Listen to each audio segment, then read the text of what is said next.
Welcome to the living room where we listen, learn, and live together. I'm your host, Richard Martin, and today's conversation is going to be dynamic. Our special guest reps the city of brotherly love. That's right, 215-267 Philadelphia. And he has taken a special skill set that he's honed upwards of 15 years and invested it in the well-being and the transformation of others. He's not just speaking love, he's living love. And this is a story you want to listen to and learn from. Please help me welcome to the living room, Mr. JaWuan Jones. What's going on, B? Oh, man, I can't complain, man. Thank you for having me. Man, it's a pleasure to have you, man. So live from Philly, man. I see you representing the artwork in the background, man. You got the barber's sign, the barber's chair, man. How long have you been cutting hair? For about 13, almost 14 years. Okay. Off and on. Yeah. So did you kind of just get into it on your own accord? Did you see other barbers and said, yo, I want to do what they're doing? So I got tired of looking for a job, and I wanted the quick money. My uncle had a barber shop. I was already an artist. I knew how to draw and things of that nature. So when I talked to my uncle and told him that I was tired of looking for a job, he said, why don't you give barbering a try? And the rest is kind of history. It was always something that I thought about doing, but it never really took too serious. And, sure. He kind of just threw me in the fire a little bit, and I fell in love with the craft. Okay. Yeah, man. During this pandemic season, I have taken the plunge and I began cutting my own hair. Shout out to my barber who invested some tools in me and been helping me out. But I might need to hit you on the side, B, and ask you to help me with this fade down technique on my tempo fade, man. I'm still struggling with that. I got you, man. I actually learned how to cut fluently by cutting my own hair. Okay. Being a new barber in the shop of a lot of great barbers, the new guy doesn't really get a lot of play. You know what I mean?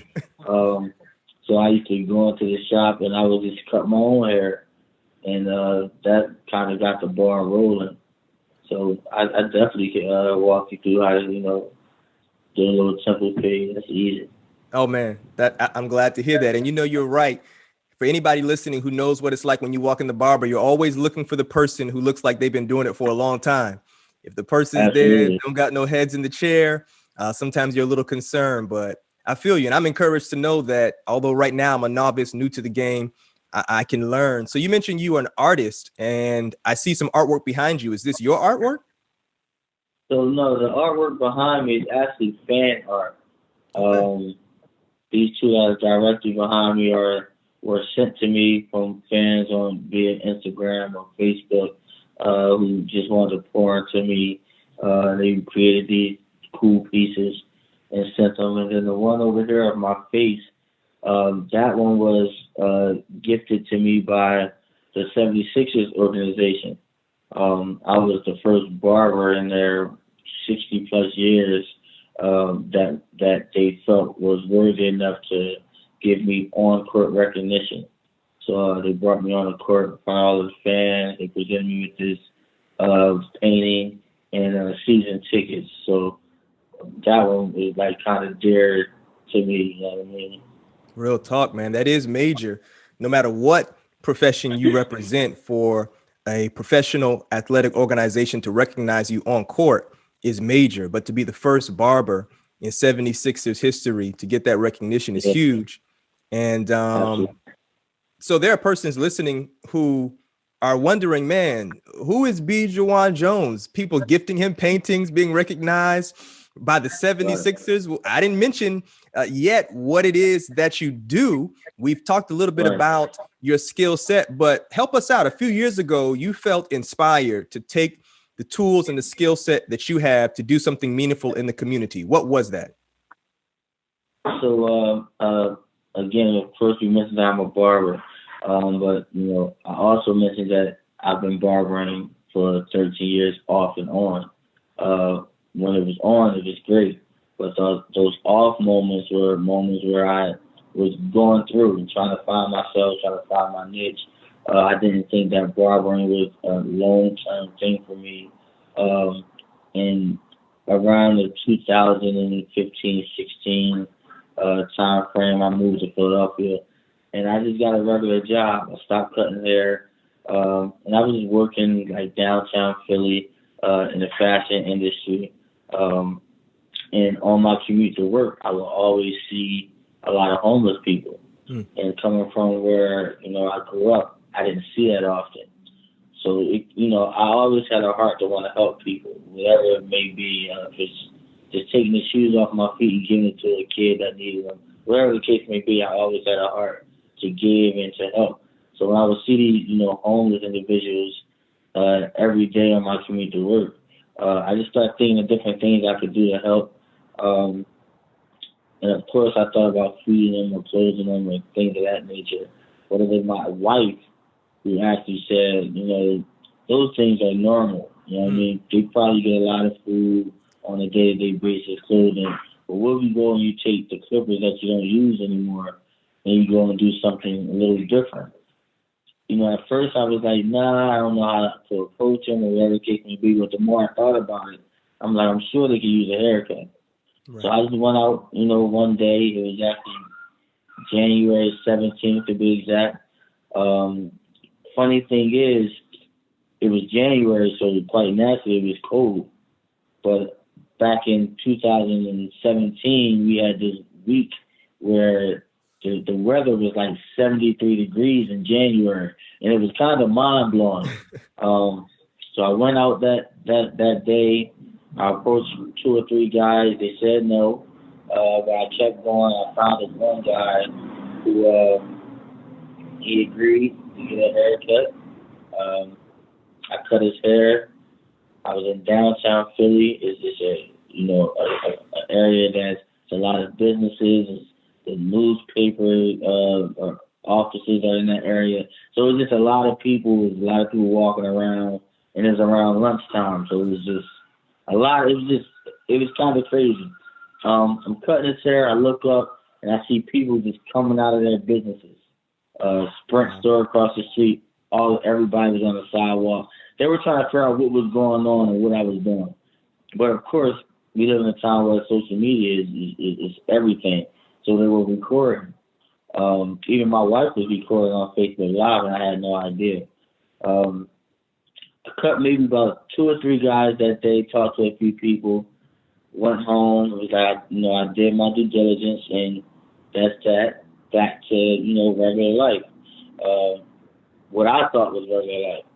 The next morning, my life completely changed forever. My wife uploaded the Facebook Live video without me knowing, and I received about 100 calls throughout the night via Facebook, family members.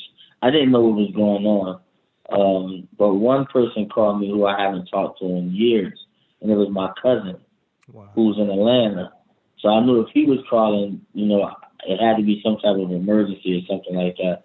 And he called, and he's a little younger than me, and he said, hey, man, I don't know what you up there in Philly doing, but your video went viral. Didn't really know what the viral thing was, so I kind of downplayed it. He said, no, listen, go and check out your video. I went and looked at the video, and when I went to the video, it was at 2.4 million views. Overnight? In less than 24 hours. She posted a video about, I want to say maybe 7 o'clock that night, 8 o'clock that night, and by 7 o'clock the next morning, it had generated all these views, but all around the world. I had 1,000 inbox messages. I still have them because I couldn't go through all of them. And this was 3 years ago. People from Bermuda, from China, from everywhere were, inboxing me saying they saw the video and they wanted me to be carried. It was a mind-blowing thing, but I didn't feel that was my destiny. It was something that I just did to help, and that was that. I didn't think that it would grow into this worldwide initiative. So here it is. First of all, Shout out to Mrs. Jones for pushing her husband to, you know what I mean? To say, hey, man, listen, use what you have in your hands.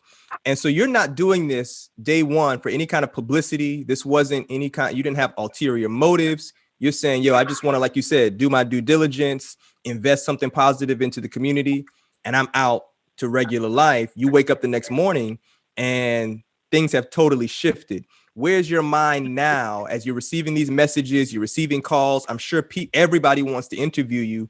Are you just saying, okay, I'll get through the interviews and then we're good, I'm back to it? Or did your mind kind of say, you know what, maybe we're on to something, not for self-promotion, but maybe I should take this one haircut or a few haircuts and think about doing something more? Was it just now going to become something you would do while keeping your same job, or did you shift on a dime? So quite naturally, I was kind of just, you know, I was mind blown at the outpouring of love and appreciation for what I've done in that short amount of time. You know, 3 people, a few hours. That's really nothing. So for it to reach places that I've never even thought of going, that in itself was kind of like wow. You know, people are paying attention. I didn't really. I'm not one to. I don't like to be in the spotlight or anything like that. So I didn't automatically say, you know, we're on to something. Let's keep going. I kind of still stayed away. And the interviews, it was hard for people to get in contact with me because they didn't know who this guy was. He's not as popped up in this area, you know, giving out these haircuts. Like, what is he going to do next? For me, okay, so that was, say, Tuesday.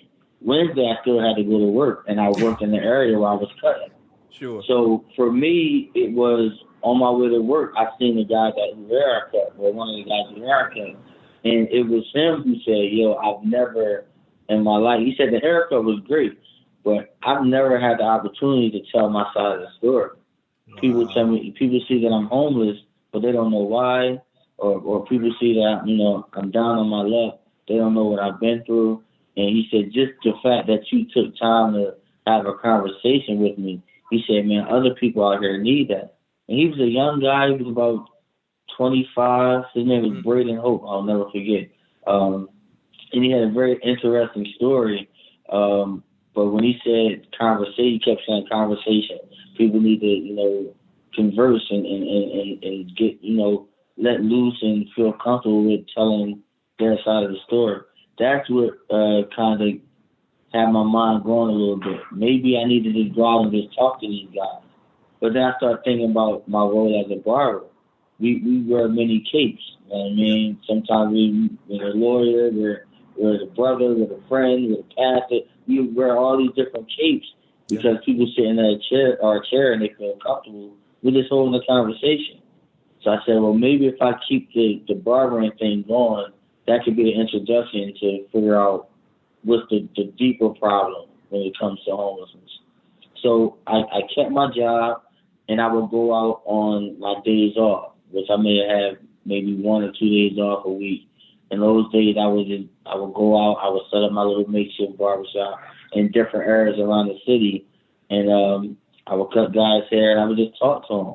And I started getting to the root of the problem, which we thought, us looking from the outside in, we automatically think it has something to do with drugs. And a lot of times it's not. And I mean, guys are coming home from jail and they don't have nowhere to go. Some people just lose money, or, you know, I met a guy who was a millionaire who his family started taking everything from him. Before you know it, he's on the street. So the more I got to, you know, start talking to guys and getting to the root of the problem, I started thinking outside the box. I could cut their hair. Of course, people want to record it or whatever they do. And I can go to social media and say, hey, this is John, and John does X, Y, and Z, and he's looking for a job, or he's looking for his family. So that's the approach that I took. You know, I started recording their conversations. I allowed them to talk to the people, Facebook Live, Instagram Live, and let them know what trades or, you know, what skills they have, and try to help them find jobs. It got so crazy in the sense that I had to quit my job because I needed more time Sure. to go out there. And, you know, I quit barbering after 13 years off and on because my passion for the craft wasn't there anymore. Mm. But my passion for people was still there. So I looked at this as, you know, God saying, I'm not going to just remove you from barbering, but I'm going to change your approach.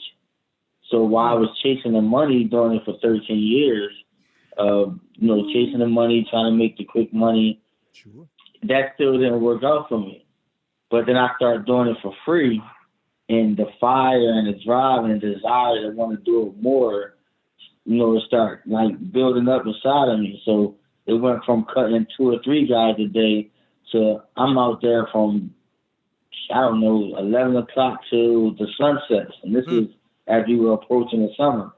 So, you know, I'm cutting almost 300-400 guys a week, but I'm enjoying it because I see that my craft is actually doing something for someone else. And they say your gift will make room for you.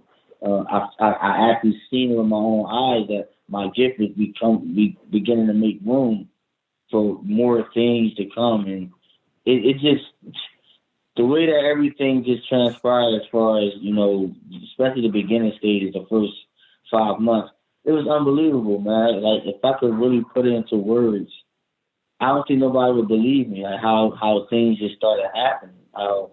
Outside of the interviews and things like that, just these guys coming back with these reports. Hey, I mean, you cut my hair last week. I'm on my way to a job interview.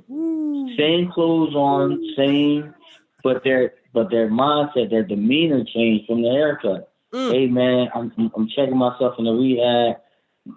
Our talk is what have helped me believe that, you know, there's still some stuff that I can do out here. There's still room for improvement. I'm going to rehab, man. Thank you for the haircut. I'll see you in 2 years. I'm going to make sure I come back. And, like, this is, and I'm like, man, just a haircut did this? Yeah.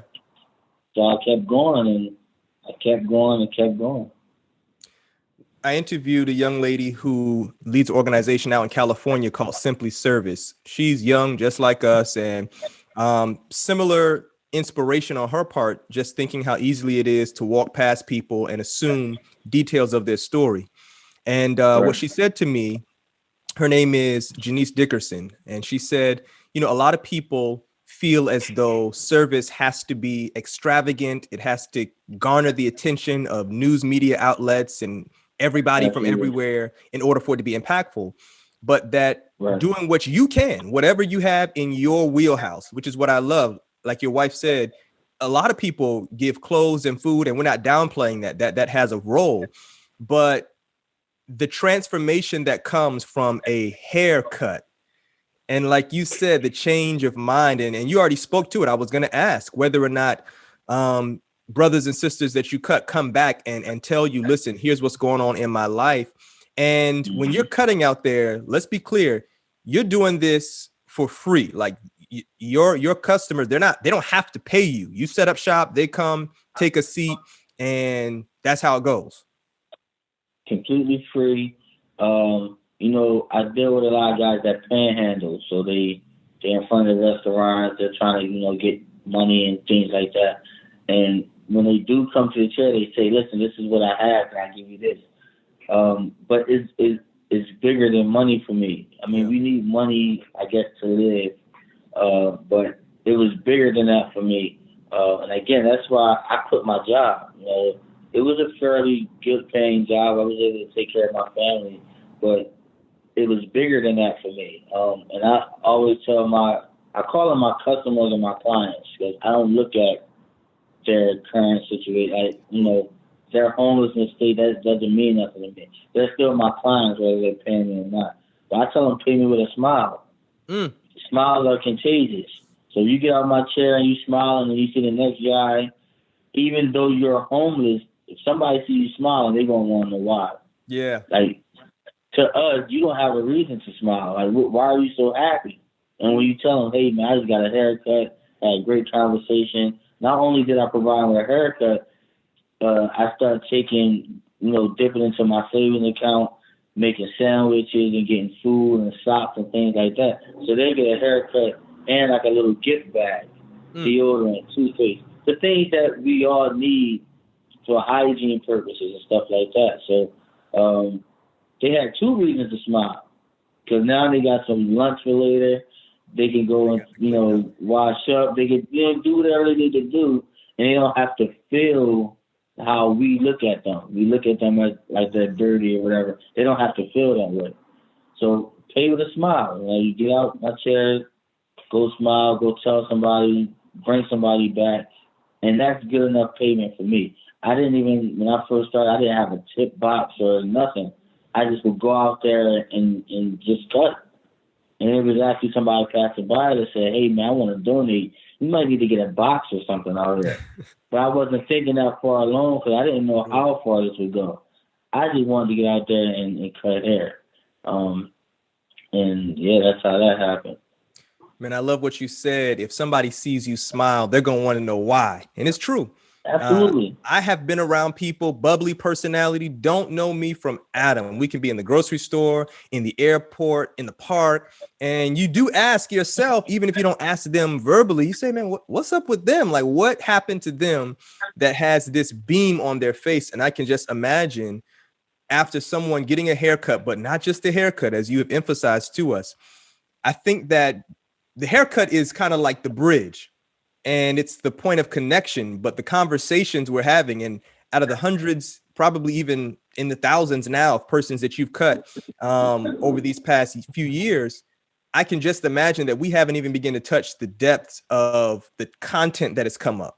How people have, and you're right, man, the barber shop it's the church, it's the therapist's office, it's the doctor's office, all the home remedies are shared there. And so you've brought that to the people, which I love, because as I have followed you, one thing that you have maintained is you have not said, you know what, let's take this indoors outside of the public eye. No. You said we're going to be outside so that people get a chance to see something different. We normally see brothers and sisters, and like you said, we kind of have that maybe eye of skepticism or judgment, but no, we're going to see the conversations, the haircut, and I think that's a portion of why it's so provocative, and I love that. I want to ask you, have any of your clients wanted to become apprentices or say, hey, can you teach me to do this so either I can cut myself or I can help you cut others? Have you had that at all? I have had that with some of the younger clients because, with homelessness, it's all ages. Like, I have had some guys, 17, 18, who just fell on hard times or whatever the case may be. And, it's just, with them, it's more of they're looking at the money. Like, hey, if I learn how to cut hair, maybe I could get out of this. And I try to, teach them from a point of it's not going to be easy. This is not just a field that you just jump into because you see that you can make money. Right. This is not that. You got to really put in time. You got to be dedicated to it. And when you start talking like that, it's like, oh, nah, I'd rather fall back a little bit. At one point, yeah, I did have that. And it's from what you said before about being outside. My whole purpose of this was to make the guys feel comfortable. A lot of them don't want to leave their spot. It's very territorial out there. If they're in front of Wawa or 2 or 3 guys are in front of Wawa, that's their area. Nobody else can come to that area. Okay. And in order for me to get my point across as far as the haircut was to stay in that area so they can feel comfortable. If I try to do something where I move them inside, they wouldn't come to get their hair cut because they have to leave their area. But that's why I say, I'll make it as comfortable and as feasible as possible for you.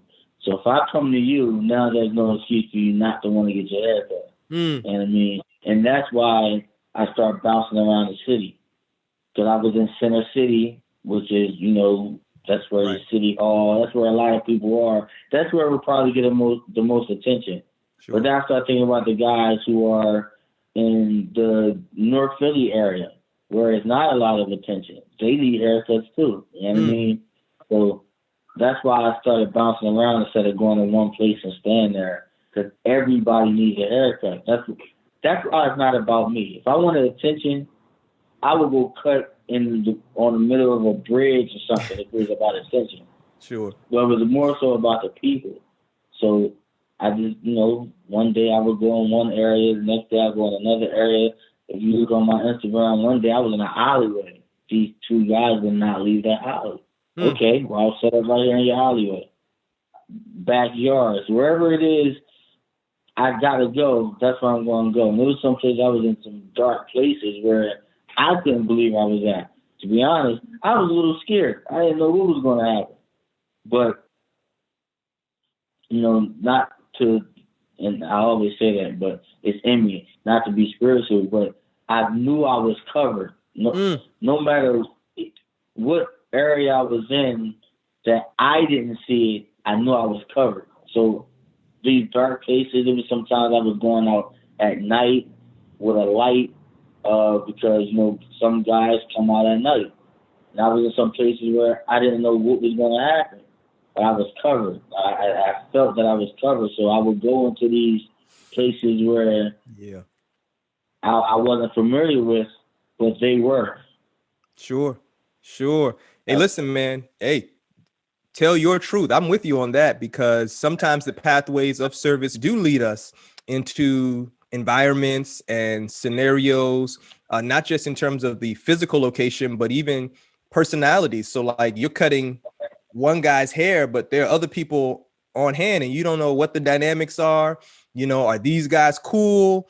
And the idea of being covered, I think, is something that you don't have to sell short. And I definitely won't sell short because I think fear can often be a barrier for many people who feel compelled. I'm convinced that there have been countless others who have felt inspired to do something in the pathways of service connected to whatever skill set or talent or passion area they had, but fear forbade them. It kind of left them in their chair, as it were. And so I'm glad that you shared that it's not always glamorous. I'm not always in front of City Hall. There aren't always cameras in my face. There are some times where the cameras would not come if I told them where I was going to be. They would say, okay, you just bring back the report and we'll take it from there. So we're covered. Now I want to push that covering item just a little bit further because, and I'm sure others caught it, and it just kind of hit me as we're talking about being covered. You quit your job where there was income to now do something where not only are you investing time and energy, but you said, hey, Rich, man, I'm kind of dipping in and taking from my savings. Now, from a family perspective, right, we get the principle, service. From a family perspective, as a provider of your home, are there difficult conversations with your wife, with friends? Are people like, yo, B, what's really good? Or is it like, hey, B, I'm behind you 100%. God's going to cover us. Personally speaking, are you struggling to say, now, God, I'm about this life, but at the same time, when I talk to the electric company, utilities, when we got to go to the grocery store, I can't just tell them, hey, I'm doing this awesome initiative. Can you hook me up? What is that whole transition and decision like? See, now we're going into the topics where people don't really know. They see what I'm doing. They see the pictures that I post and everything looks good, before and after pictures, but they don't know the struggle of haircut for owners. So when I quit my job, I was at my job. So like I said, I went out that first day. And let's say that was like on a Tuesday. I went to work Wednesday. It was still on my mind. Like, yo, I can't believe this is happening. Thursday, it's still on my mind. I never really loved my job, but it was okay. I love fashion and those things. So it was okay, but I didn't really love it. So I was Friday. I'm at work. When I woke up that morning, I said to my wife, man, I don't even think I want to go. She said, oh, well, we got, this bill that need to be paid or that bill. So I said, all right, you know what, I'll go. Got there 8 in the morning, regular day, had my coffee, whatever the case may be, and I'm just looking out the window the whole day. And around, I don't know, lunchtime, I called my wife and said, I'm about to get out of here. Like, I can't sit here no longer. When I know that I could go out and really, I'm not thinking about the money, I'm not thinking about the paycheck, but I know I can go out and be more productive for free Mm. than being confined to these four walls. Yeah. And she said, it's crazy. I was thinking, and, when you say you didn't want to go, I kind of forced you to go. And I said, well, you didn't force me to go. I thought, as a man, this is what need to be paid, so I'm going to go. And she said, well, if you want to leave, leave. She said, I'm on my way. We had Mm. one car at the time. She said, I'm on my way. I didn't even tell my boss or whoever. I just left. I just walked out. They haven't. It's funny because I walked out, and like I said, I was cutting in that area. And one day, maybe probably 2 or 3 months later, I seen one of my bosses say, "This is what you left to do." I said, "Yeah, man." I said, "Yeah." I said, "I apologize for just leaving." I said, "But yeah, this is what I left to do." He said, "You doing free haircuts for these guys?" I said, "Yeah, man." He said, "And you turned down the check I was giving you to provide a free service?" I said, "Absolutely." He said, "Man, if you can last doing this, then you deserve to walk out." Wow. That was his exact words. He said, "If you can do free haircuts and last and do what you're supposed to do and take care of your family, then, I'm not mad that you could." Mm. They're cool. Um, but it has been some struggles. Um, I, you know, because I provide a free service Sure. and I'm not a nonprofit. I don't receive no money from the state. I don't get no grants or nothing. Never have to this day. 3 years I've been doing haircut salons. I never received a grant or anything like that. Just within the last year and a half, I've been getting more like paid for advertising from different clipper companies, things of that nature. But within the first year, about 2 years, I have my car repossessed, uh, phone off, like our normal struggles. Yeah. But because I don't put them on display, nobody never knew. So for a whole year, I was traveling by train back and forth to Center City with all of my equipment, chair, clipper case, all of these things, and people will notice who I am because that January 2017 when I started. Um, February 2017, I did the Rachel Ray show. Okay. That kind of took it over the top.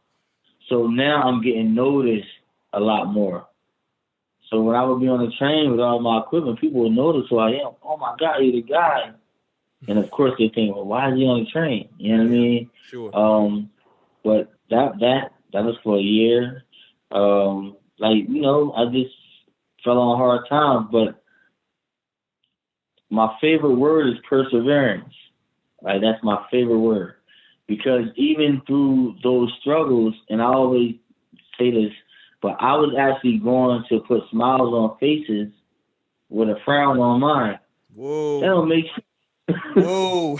Hey, yeah. that I'm don't with you. it don't make sense. But I had to keep going because now there's lives that's attached to me. That Mm. if I miss one day and I know a guy is coming to get his haircut and I don't show up, I don't know what may happen to him. He may say, "Oh, this guy, left me hanging, and I want to give up. I'm going to go and do this. I made drugs." So I had to literally push myself to still go out and these haircuts and to encourage these guys. And the only person that was encouraging me was my wife. So I had to persevere. And, things did eventually shift, but It took a while, but once I felt like I had to go through that so that those conversations can be sincere. So Wow. I have something to tell these people. If I say, hey man, listen, I know you down on your luck, but I am too. I'm Whoa. giving you a haircut, but you know, I'm eating $5 pieces from, and it's crazy 'cause I just posted something about this on my other page. I had the opportunity to take my kids to Disney World last week, Wow. and that's something that I've never thought in a million years I'd be able to do. Five kids, blended family. Of course, we thinking Disney World is expensive. We got a lot of kids. We'll never go to Disney World, but the opportunity presented itself. A little bit of extra money came in. Took my kids to Disney World, but while I'm there, I'm just looking around like, if had I given up because and went back to my job, I never would have been able to do this. Had I said, you know what, I'm doing this for free. I'm not making enough money. I'm just gonna go and get another job. It's funny how all things really do work together. Yeah. It it's just funny how all of these how your losses can eventually become your victory, but we only see them as losses in the beginning. We don't see the end of the story, and yeah, man, I turned down jobs. Um, when I did the Rachel Ray show, I had a job offer. My cousin was working for a NASCAR company, creating I don't know what he I don't know what he was doing, but the company was contracted by NASCAR, and he came and said to me, "Hey man, listen, I'm making about $19 an hour, like most money I ever made in my life. Yo, you should come and get a job." This was after I did my first haircut. This was after I quit my job, and I just was, I was still doing haircuts for homeless, but I still had that maybe I should get a job thing. So I went and checked this job out, had an interview. This was towards the end of January. Um, when I went to the interview, I filled out some paperwork. I didn't fill out one paper, so they called me back the next day and said, "Hey, can you, fill out this paper? And if you want the job, you can start on whenever Monday." So I'm at the job interview. I'm talking to this lady, and we're just having a conversation. And this guy walks in. He didn't say a word. He just walked in. It's just me and her sitting face to face. He walked in. He walked behind me. He sits at the end of the office or wherever room we're in. So I said to her, I said, "Listen, I want the job, but I just did something that I feel like could be life changing, or it's becoming life changing." I said, "I went out and I cut a homeless guy's hair, and it tore up Facebook." She said, "What?" I said, "That's what I did. I cut a guy's hair. It went viral on Facebook." The guy looked up. Still didn't say anything. He just looked up, like in amazement, but he's listening. So I said, I have an opportunity to go on the Rachel Ray show. They had emailed me maybe a week or two before, just showing interest. So I didn't know if the show was going to actually happen, but they showed some type of interest or whatever. Hey, we may want you to come. We'll keep Cool. you posted. So I said, I have an opportunity to possibly go on the Rachel Ray show. I don't even know who Rachel Ray is, but it's a show, whatever. It was my first show. She said, oh, I heard of Rachel Ray. She said, but if you don't know that this is guaranteed, why not take the job? Mm-hmm. Literally, at the end of her sentence, my phone rang. It was a New York number. I didn't answer because I thought it was some type of bill collector. Right. They called me 3 times before she said, "Go ahead and take it. It's okay." I answered the phone. "Hi, Mr. Jones. This is Susan from the Rachel Ray Show. We want to confirm with you that you could come, whatever, whatever. And if you could come next week, we'll be glad to send you transportation." And I'm like, "What?" So I put her on speakerphone, and I had her repeat what she said, and the lady is sitting there, mouth wide open. And so when we hung up, I was like, "Now what do I do?" Like, the guy finally says, "So that was you on Facebook?" White guy. Right. Right. Um, that was you on Facebook? I said, yeah. He said, oh wow, I seen that. He said, now, what is your plans for this? I said, I have no idea. I said, right now, I'm going on the Rachel Ray show. Like Right. that's the only thing that I'm trying to take it one step at a time. He says, how about we do this? He said, you go and you do whatever you need to do. You want to go on the Rachel Ray show? You want to continue this? He said, I'll make sure your job is always here. He Mm. said, or he said, how about we come up with something where you come here 2 days out of the week or on the weekends. And I'm like, all right, well, let's just figure it out. He said, okay, leave your number with her and we'll contact you. He leaves out. I said, well, who is that? She said, oh, he's the owner of the company. If he says you can come work 1 day a week, 2 days a week, he got the right to do that. Long story short, I didn't, I eventually didn't take the job because everything started happening after the Rachel Ray show. But what if I would have taken that job? Right. You know what I mean? And that was just one of the mind-blowing things that happened. And again, the rest is history. After that, Rachel Ray show, people just start calling. But again, I was still on the train.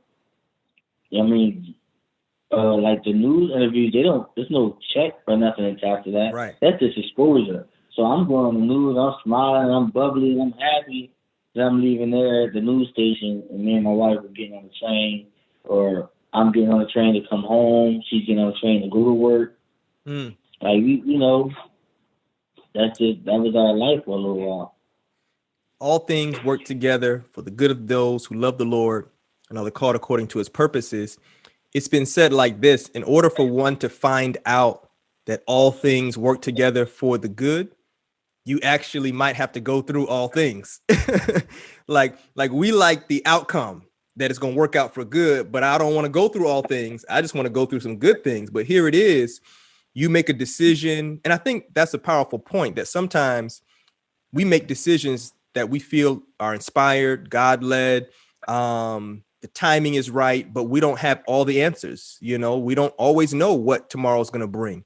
And then when we encounter difficulty, there's sometimes a very real temptation, either from within us or from outside. Like I said, sometimes it is family or friends who say, listen, I know what you're doing. It's a positive goal, good intention, but you also need to remember you have responsibility, and all that can get in our heads. And we can begin to say, you know what, you're right. Maybe I should kind of try to balance it. But perseverance. Now, this is at the time of this recording, 2020. And if there is a word that the world has needed this year, Absolutely. it's perseverance. Absolutely. So You during gotta this season, have you been able to keep up haircuts for homeless? So I haven't been able to. I went out maybe twice since COVID and actually physically cut, but I was extremely nervous, so I just didn't want to take the risk. You know what I mean? Understandable. But I have gone out and doing like some feedings. For 4th of July every year, I grill food, burgers, and hot dogs and things like that. I bag it up and I take it and distribute it. So I was still doing the feedings and the clothing and stuff like that, but not too much of the cutting. But this year has probably been one of the most successful years for Haircut for Homeless, because I finally had time to sit down and plan out what I wanted to do next. Okay. You know what I mean? I wasn't as hands-on, but the behind-the-scenes stuff that people don't see, I was able to organize and get together. So I'm working on a book. I'm working on a Netflix deal, a documentary that I recorded a documentary, but I'm doing a part 2. So I was able to do more of the behind-the-scenes stuff because I had time and I wasn't as hands-on. But if I was out there and I was still cutting, I wouldn't have time to do these things. So this has been one of the, 2020 wasn't a bad year for me. Sure. People looking at the fact that they couldn't travel and do certain things that they would normally do, so it was a bad year. No, this year for me was a year of kind of rebranding myself and preparing for next year, which I feel like will be one of the biggest years. For sure. I do a tour where I travel to different cities and still do the same thing, the haircut for the homeless, Okay. me and my team. And this is the first year where I couldn't do the tour, so I was able to sit down and, prepare to go to places that I've never been. So we planning to go to like Toronto and Man. overseas and things like that. Had I been out there cut, I probably wouldn't have been able to really sit down and make connections via social media with people in other places. So this has actually been so far a great year. I don't have no complaints. And I actually had COVID. Are you serious? Yeah, March. My birthday is at the end of April. Mhm. Towards the end of March, I start feeling sick, and I never had the flu, so I didn't know what it was. And this was when COVID. It was relevant, but it wasn't as bad as it had gotten.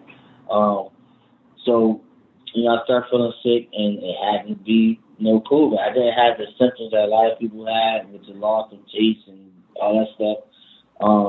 But I had the body aches, and I was like bedridden for 3 or 4 days. Like, it was pretty bad. And then I ended up giving it to my wife. Wow. So when I ended up getting, I guess healed or getting a little better, she went down with it. And I ended up getting rid of it right before my birthday, and then she got sick, and now we're pretty good. But we struggle with that as well. Wow. So let me ask you this. You've got 5 kids and they're seeing what you're doing. What kind of values do you want them to gain from watching you as they stand and grow in your shadow? So my kids, like I said, it's a blended family. So I have two, my wife has two, and then we have one together. Mhm.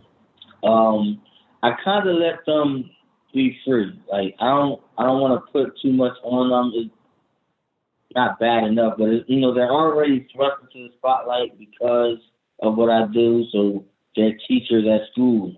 They get Sure. special privileges because their dad is a local celebrity, and little things like that. But with them, I just I try to allow them to see what I do without having them feel like they have to do the same. Right. So, quite naturally, they have become they're a little younger, but they've become more into giving. Mm. We're riding down the street, we see a guy, they like, we kind of change or we got any dollars. I want to go and give him something. Mm. Now that's just a natural thing because they see me do it all the time. But I don't want them to feel like they have to, carry this mantle. I would want them to, but it's not. I don't beat it in their heads like, hey, you got to take over the next haircut for the homeless, or Right. when we open our shelter, you got to work here. I kind of let them just develop how they want. I got one kid, he wants to be a rapper. Okay. Next week, he may want to be a basketball player. He's the one that's a little more outgoing. But then I got my older son, he's a scientist, and he wants to know about the planets, and Hmm. they're night and day. And then my oldest daughter, she's into fashion, and she likes all these different things, her nails done. But then I got my youngest son, he just, whatever, he fly by night. He's like, whatever happens, happens. And then the baby, she's different. Okay. She's different from all of them. She has a little bit of all of them, I guess, into it. So I just kind of let them just naturally do what they do, but they enjoy giving. When we have events, they enjoy going and they like to interact, with people, and they like to, again, I got the one son, he likes to be in the camera, so he hears that the news is coming, or he's ready, suited and booted, because that's him, that's his personality. So, yeah, but, equally, we all, this is just, like, this is our life now. You know what I Sure. mean? Sure. So you mentioned 2020 has been a year of planning. You've had time to reflect because you haven't been as hands-on, but not hands off of the business or the service organization at large. You have a team of persons have there been other organizations who want to partner with Haircuts for Homeless to present a more complete service to the homeless community? In other words, you're providing haircuts and conversation, which is great. Are there other organizations who say, listen, we provide housing, we provide this, job opportunities, who want to connect with you?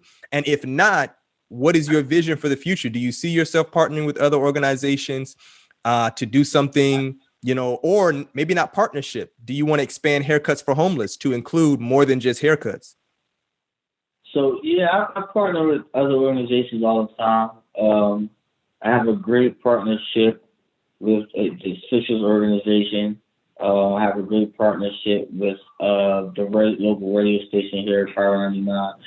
We do a lot of big events for the homeless. We do a lot of events for children that suffer with homelessness or shelters, things like that. I think the next big thing is to do more outside of the city, other states, other countries. Homelessness is everywhere. Is actually growing faster than what I thought it would, especially here in Philadelphia. Last year it was about 18,000 suffering from homelessness. This year it's up about 42%. Wow. So it's constantly growing. Like I mentioned before, I do the tour, so I have this crew, 4 barbers, 3 hairstylists, and we call ourselves the Compassion Crew. I take them with me when I go on tour and I go to different places. My goal is to create a Compassion Crew Atlanta, Compassion Crew Texas. And I mean, so we can have people in every state, doing what they do. Our tagline is giving back and spreading love. That's what we want to do. Giving back, spreading love, and it doesn't mention barbering.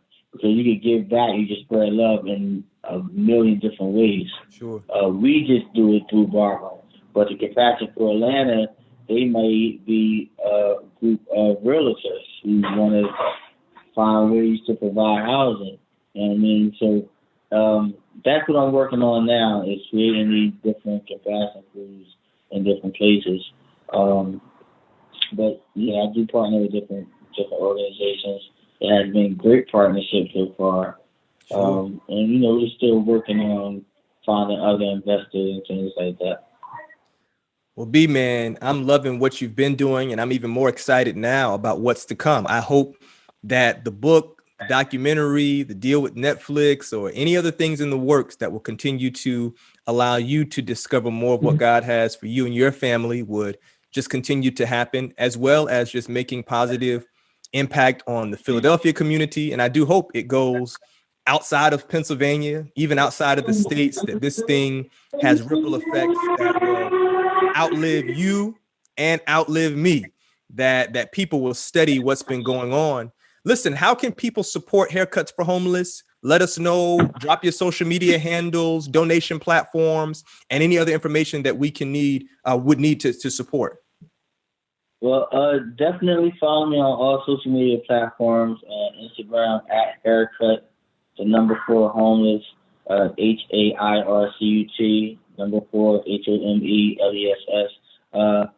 And as far in Facebook and things like that, it's Haircut for Homeless everywhere. As far as donating, there's links on my Instagram. I do something called $2 Tuesdays every Tuesday, where I just ask my followers to donate $2 to the initiative, which is not much, but it does add up over time, and that's used to do what I do: provide food, clothing, toiletries, all those different things, different events that I try to put on. That helps cut the cost of that. But other than that, man, you just follow me everywhere: Twitter, Instagram, Facebook. I'm not hard to find. Google. If you're in the Philadelphia area, I always ask people to pull up on me, beat your horn, wave. That encouragement goes a long way. Okay, for sure. Listen, I have one final question for you. If there is a young person listening, or even an older person, age is no limit, and After listening to your story, it's convicted them and convinced them of some decisions they need to make. They have a passion. There's an area of service they want to get into. What would you say to inspire them, to encourage them, to make that decision even beyond the unknown of the future? Um, I, if I could, encourage anybody, I would take something from, out of the page of Nike where they said, just do it. Mm-hmm. It, we often, faith and fear can't operate in the same space. So if you're fearful, but you have faith, you have to pick one. For me, I did just do it, but in just doing it, I did it with grace. I didn't just thrust myself into unfamiliar territory. I had to, I had to stay prayed up. I had to ask God for direction, and sometimes his no could still be a yes. It's just a matter of waiting it out. So definitely be patient. Don't talk yourself out of it. If it's meant for you, it's going to happen. But again, you gotta have patience because it may not happen when you want to, but it'll happen when it's supposed to. So I just encourage any and everybody to, don't be scared. You will never know if you can fly if you don't jump. Yeah. Now, I'm not saying go jump off a bridge and spread your wings, but you will never know what the end result is if you don't take the first step. For sure. So, step out on faith and trust God, man. Trust God. Yeah, man. Listen, B, I appreciate you hanging in the living room, chopping it up a little bit. And I'm praying nothing but, in fact, if you wouldn't mind, man, I just want to have a word of prayer for you and your team and your family now, if that's okay. Let's do it. Father, we thank you so much for the opportunity to have a conversation about what you have been doing for Mr. B, JaWuan Jones, his family, his team, the city of Philadelphia, and beyond. We're praying, God, that the foundation that you have laid, not just in terms of him providing haircuts and conversations, but the wider foundation that has been filled with principles and life lessons and proof that all things do really work together for the good of them who love the Lord and are the called according to your purposes. I ask that you would go before him, keep his family, provide for all of their needs. Do the same for Haircuts for Homeless, the Compassion Crew. Allow us with our very eyes to see you continue to blossom this ministry for the good of others and for your glory. In Jesus' name, amen. Amen. I appreciate that, man. Great talking to you. Thank you for having me. For sure. Well, listen, everybody, I hope that as we have listened and learned, we are more committed to living on purpose, to living a life of service that can bring good and positivity to our world and just make a huge difference. Let's not just use the language of love. Let's show love through our actions. That's all we have for this episode of The Living Room. I'm your host, Richard Martin. Our special guest has been JaWuan Jones, founder of Haircuts for Homeless. Go out, support, follow, spread this message. The world needs it and will be changed by it. Until next time, keep listening, keep learning, and keep living. We'll see you next time.